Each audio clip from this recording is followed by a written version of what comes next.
안녕하세요. 밀리터리 미니어처 매니아 3M입니다. 북한이 또 심경을 긁어댄 미사일을 발사했습니다. 화성 8호 극초음속 미사일이죠. 이건 또 뭐죠?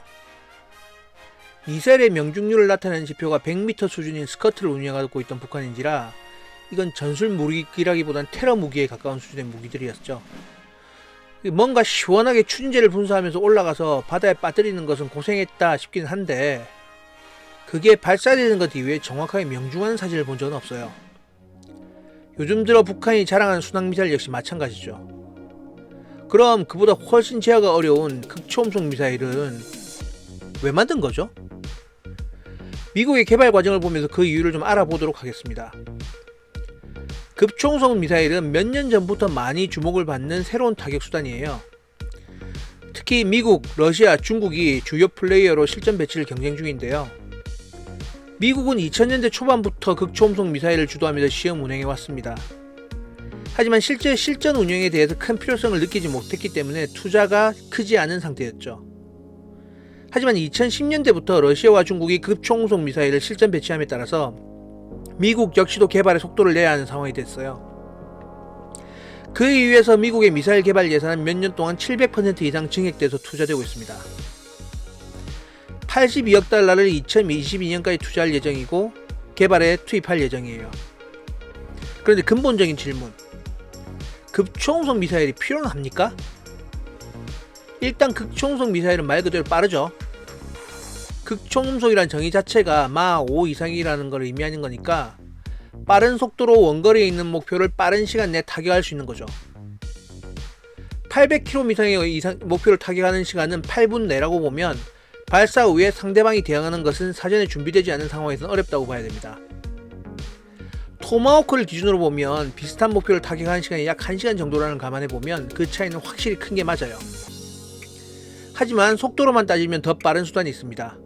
ICBM, 즉 대륙간 탄도탄이죠.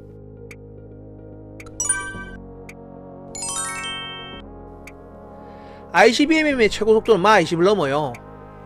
하지만 대기권을 벗어나서 고공으로 비행하기 때문에 극초음속 활강 미사일 대비 훨씬 빨리 탐지될 수 있다는 건 약점이죠. 실제로 속도는 ICBM 대비 훨씬 늦지만 마 5의 극초음속 미사일은 탐지 시간이 ICBM 대비 어렵다는 점에서 그 우수성이 있습니다. 그리고 ICBM 대비 전반적으로 작은 크기도 그 강점 중에 하나죠. 이건 발사 시에 위성을 통한 추적에 탐지가 어렵다는 장점도 있어요. 탐지가 어렵고 실제로 탐지 후의 대응 시간이 너무 짧은 상황은 실제적으로 요격이 불가능하다고 봐야 하죠. 그리고 탄도탄 대비 뛰어난 운동성은 타격 방향을 예측하기 어렵고 이는 실제로 타격 목표를 정확하게 예측하기 어렵게 합니다. 자유낙하에 가까운 탄도탄에 비해서 활강 중인 상황에서 수시로 비행 방향을 바꾸면서 전혀 예측하지 못한 방향으로 움직이는 극초음속 목표를 타격하기는 불가능에 가깝죠.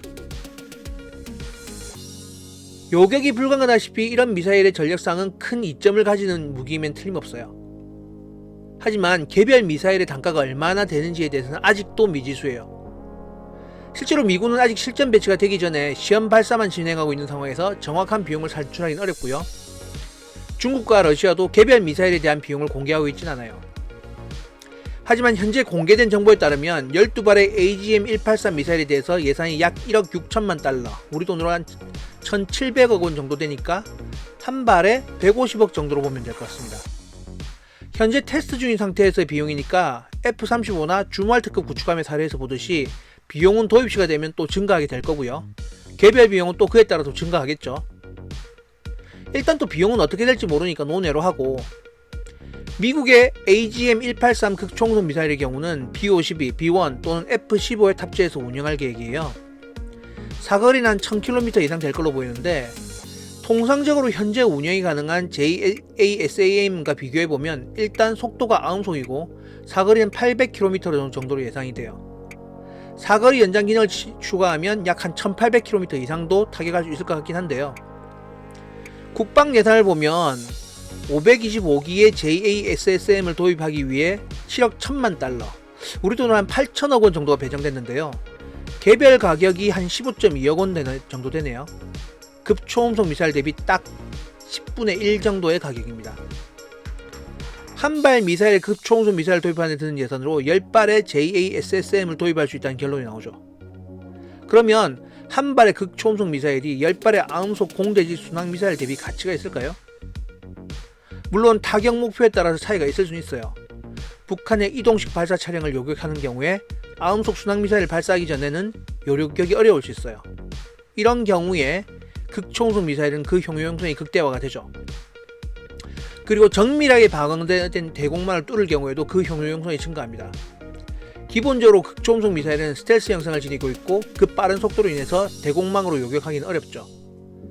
다르게 말하면 철저하게 방어된 고가치 목표가 아니면 극초음속 미사일이 그렇게 가성비가 높지 않다는 이야기도 됩니다. 중요한 건 돈이죠. 생산을 떠나서 개발에 들어가는 비용만 조 단위가 웃을 정도로 투입되고 개발 초기에는 그 비용의 증가를 예측하기 어려울 정도의 수준이죠. 항공역학, 재료공학, 극초음속 기체 제어, 목표 제어, 통신 등 해결해야 될 부분이 산적해 있습니다. 미국 내에서만 해도 이 문제를 해결하기 위해서 전문 50여 개의 연구시설에서 극초음속 미사일에 대한 연구가 진행 중이에요. 당장 풍동 실험만 해도 극초음속을 재현하기 위한 비용이 어마어마합니다. 아음속 순항미사일의 경우 다양한 연구와 성숙도가 이루어져서 약간의 연구만으로도 향상된 신형 미사일을 생산해내기는 어렵지 않아요. 하지만 극초음속을 위한 이런 다양한 연구가 실제로 전력 향상에 얼마나 기여할지는 의문입니다. 현재 ICBM으로 구성된 핵전력이 실제 전력 전쟁에 사용될 경우 완벽한 방어체계는 아직 없어요. 하지만 조만간 방어체계가 완성되게 되면 ICBM을 높은 확률로 방어하게 될 때 그에 대한 대체 공격 수단으로서 극초음속 미사일이 사용될 수도 있어 보입니다. 이런 이유로 중국과 러시아가 극초음속 미사일에 집중하고 있죠. 하지만 미국 전역을 방어하는 탄도탄 방어체계는 구축하지도 않고 구축할 수도 없습니다. 남한 정도의 면적을 방어하는 것이 목적이라면 가능할 수도 있지만 어떠한 방어체계도 대량의 ICBM의 공격을 완벽하게 방어할 수는 없어요. 이런 입장에서 보면 극초음속 미사일은 돈 낭비일 수 있습니다. 효과적인 공격체계인 ICBM이 이미 실전 배치돼서 운영 중인데 말이죠. 다른 면으로 보면 테러 단체의 극박한 테러 정보를 입수했다거나 핵무장을 하지 않은 적성 국가를 공격하는 경우는 효과적인 대응 방법이 될 수도 있어요.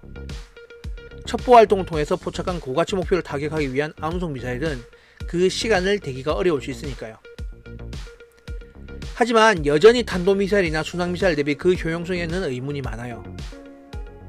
지금도 극초음속 미사일에 대한 개발 경쟁은 계속되고 있지만 실제로 그 효용성에 대해서 명쾌한 답을 얻기는 어려운 상황입니다. 특히 전쟁 전의 지휘체계 혼란을 위해서 지휘부를 타격하는 용도라면 모를까요? 하지만 초기에 무방비 상태라면 모를까 분쟁 상황으로 변경된 상황에서 멍청하게 미사일에 노출될 지휘부도 없을 뿐더러 지휘부에 수장이 날아간다고 해서 붕괴되는 지휘체계는 제대로 된 지휘체계가 아닐 겁니다. 북한이 아무리 인건비가 싸다고 해도 추진, 조준 모두 수입해서 만들어야 할 텐데 한 발에 160억짜리 미사일을 대량으로 보유하기는 어려울 거고요. 북한이 발사한 미사일은 극초음속이라고 할 만한 근거도 없이 오직 북한의 발표에만 기반한 사실에 더해서 무력 시위 이상의 의미를 찾기는 어려워 보입니다.